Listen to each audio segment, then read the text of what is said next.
Subscribe कीजिए आपके अपने इस YouTube चैनल को और दबा दीजिए बेल आइकन को लेटेस्ट एजुकेशन वीडियोस के लिए।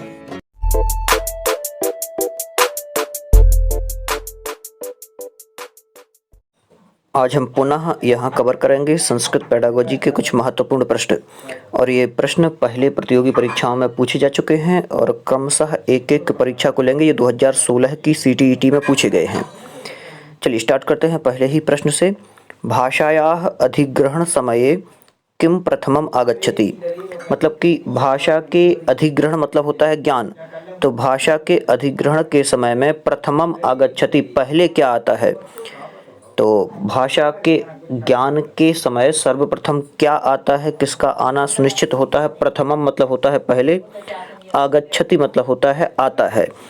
तो भाषायाः मतलब भाषा के, तो भाषा के ज्ञान के समय पर सबसे पहले क्या आता है। पहला दिया हुआ है अर्थ आता है क्या, दूसरा आता है उभय रूपम अर्थश्च। उभय मतलब होता है दोनों, तो दोनों कौन कौन से, रूपम मतलब रूप और अर्थश्च और अर्थ। तीसरा दिया है वर्णमालाया अक्षराणि, वर्णमाला के अक्षर, और चौथा दिया है रूपम मतलब रूप। तो सही उत्तर क्या रहेगा, जो पहला दिया हुआ है अर्थः, अर्थ का आना सुनिश्चित होता है। क्या कह रहे हैं कि भाषा के ज्ञान के समय, या फिर अधिग्रहण को ज्ञान ही बोला जाता है, तो भाषा के ज्ञान के समय पर सर्वप्रथम अर्थ का आना सुनिश्चित होता है। मतलब सबसे पहले सोपान में भाषा का जो ज्ञान है वो अर्थ के ज्ञान पर ही निर्भर होता है। और कहा भी गया है कि अर्थ ज्ञान भाषा ज्ञानगते महती भूमिका संपद्यते, ये वाली पंक्ति। तो जो अर्थ दिया हुआ है यही रहेगा इसका सही उत्तर, पहला वाला।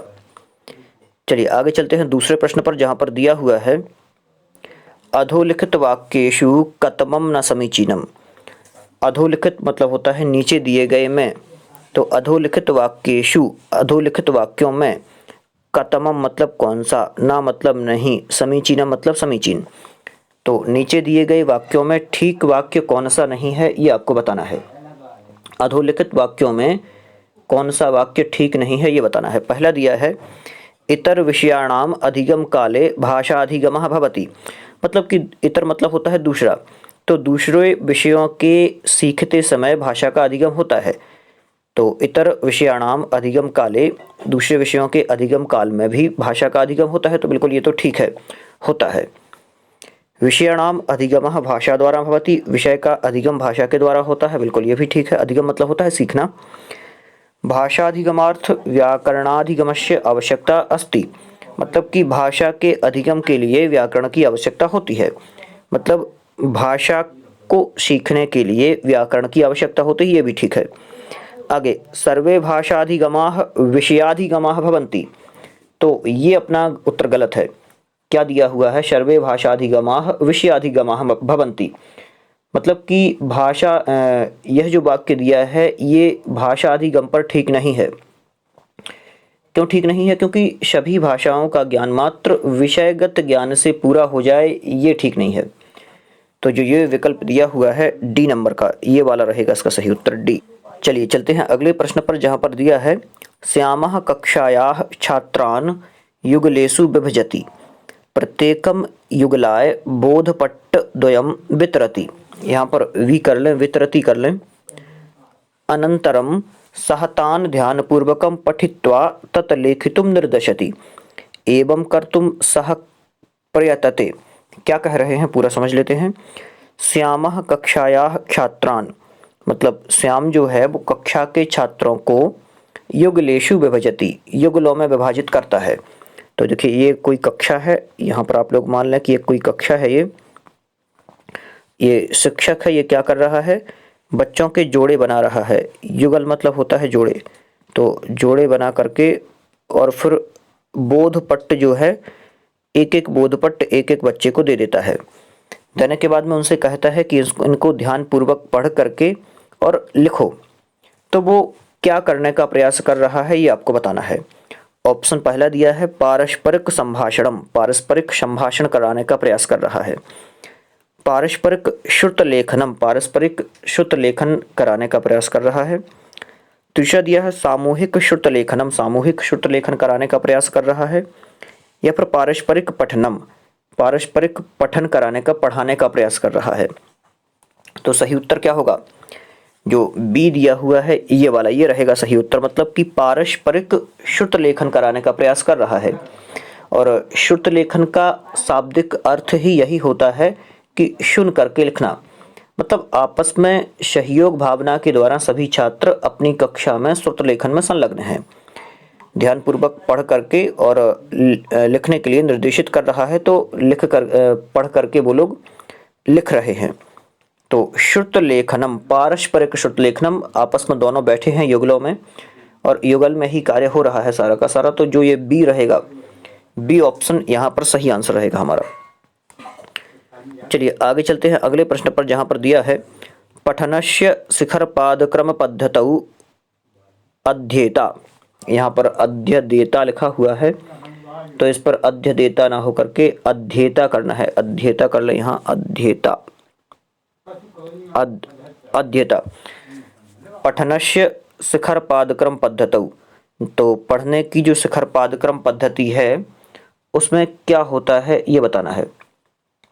ऑप्शन पहला दिया है, या फिर वो कैसे गमन करती है ये बताना है। पूर्णात अवयवान प्रति गच्छति, पूर्ण से अवयव की ओर जाती है, या फिर लंबमानम गच्छति, सीधी जाती है, लंबमान की ओर जाती है, या फिर प्रश्यमानम गच्छति, हॉरिजॉन्टल जो है वो जाती है, उस प्रकार से जाती है। आगे अवयवेभ्यः पूर्णम प्रति गच्छति, अवयव से पूर्ण की ओर जाती है। तो बताना है पठन की जो पादक्रम पद्धति है, शिखर पादक्रम पद्धति है वो। तो सही उत्तर क्या रहेगा? ए होगा इसका सही आंसर, ए वाला। पूर्णात अवयवान प्रति गच्छति, मतलब कि पढ़ने की जो शिखर क्रम पद्धति है वह अध्येता पूर्ण अवयवों की ओर जाती है। मतलब शिखर पादक्रम पद्धति वह पद्धति है जिसमें अध्ययनकर्ता शब्दशः पूर्ण अवयवों को प्राप्त होता है।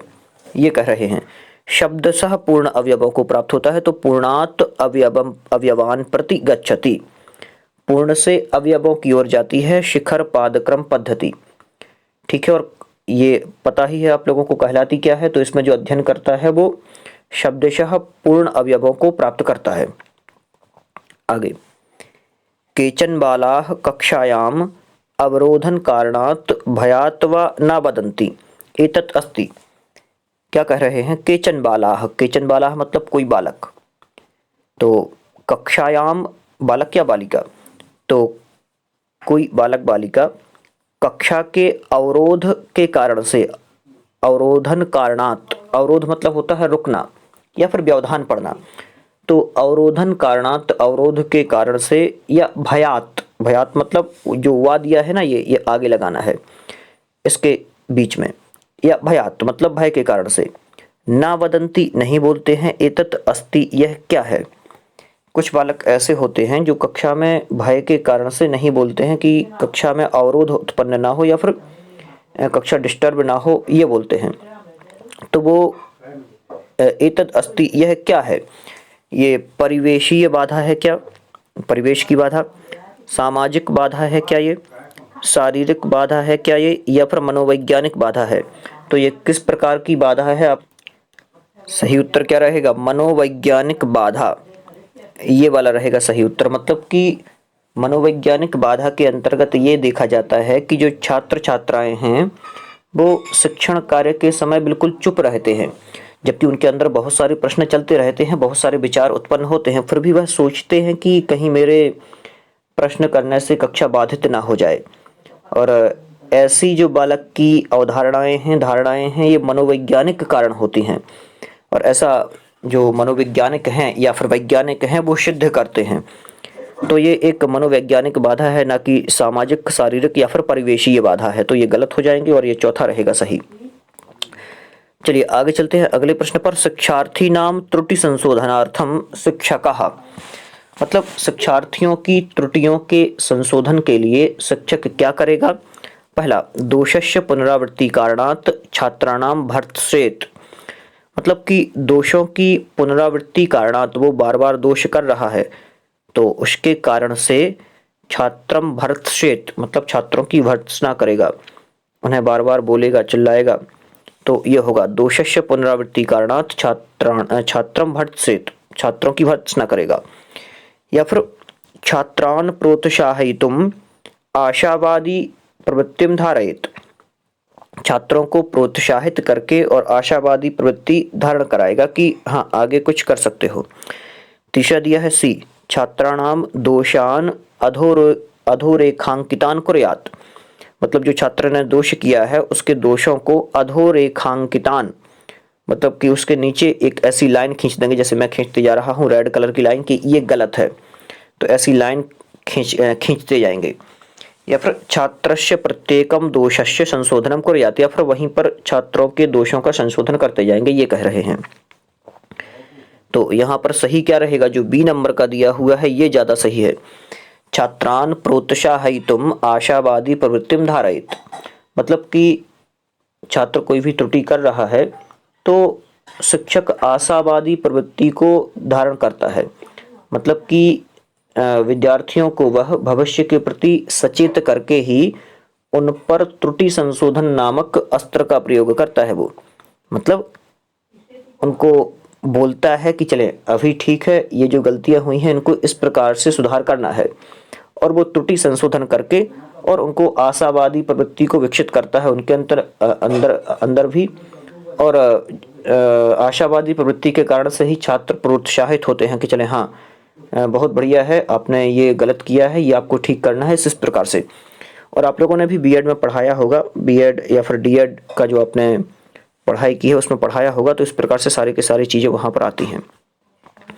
जो परडे कॉलेज गए होंगे वहाँ पर पढ़ाई हुई होगी, तो वहाँ पर ये सारी की सारी चीज़ें मैंने पढ़ी हैं, क्योंकि लेसन प्लान के टाइम पर भी और भी बच्चों को पढ़ाते समय।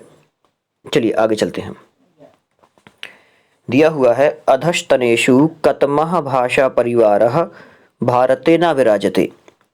क्या कह रहे हैं, अधस्तनेषु मतलब नीचे दिए गए में, कतमः मतलब कौन सा, भाषा परिवारः भाषा परिवार, भारते न विराजते भारत में नहीं है।